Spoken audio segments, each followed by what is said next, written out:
श्रीमद् भागवत क्या कह रही है? श्रीमद् भागवत कह रही है बारिश चाहे किसी भी छत पर पड़े, बारिश चाहे कहीं भी पड़े, पर बारिश का पानी वहीं जाएगा जहां गड्ढा होगा।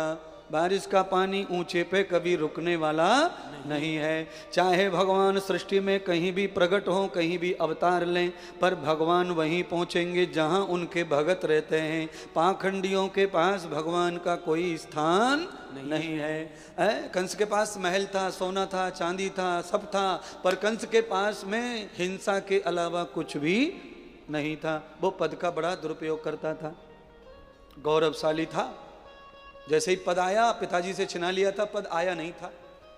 महाराज उग्रसेन जी को जेल में डाल दिया वसुदेव जी के साथ में, तो पद छिना लिया। और कान खोल के सुनो, अपने पिता की संपत्ति पर जिस बेटे की नजर है उसे अपाल ही मरना है। जो अपने पैतृक संपत्ति पर नजर रखता है, अपने पिता की संपत्ति पर ही गुरूर में रहता है और अपने पिता से धमकी दे दे के छिना लेता है, उस बालक का कभी विकास होने वाला नहीं। उसका नाश होगा, नाश होगा, उसका नाश होगा। इसलिए बंधु हाथ जोड़कर जीवन में पिता की संपत्ति का कभी ध्यान मत करो। पिता चाहे जितना माला माल हो, जिसको देना है दे, पर पिताजी की संपत्ति को छोड़ करके पिताजी की विपत्ति का ध्यान रखो कि मेरे माता पिता कहीं संकट में तो नहीं है। हम उनके संकट का ध्यान रखें, संपत्ति का ध्यान ना रखें। माता पिता की संपत्ति पर जो लोग लालच करके लड़ते झगड़ते हैं, उनका कभी विकास नहीं हुआ। उनके घरों पे सीमेंट भी पूरा हुआ नहीं है।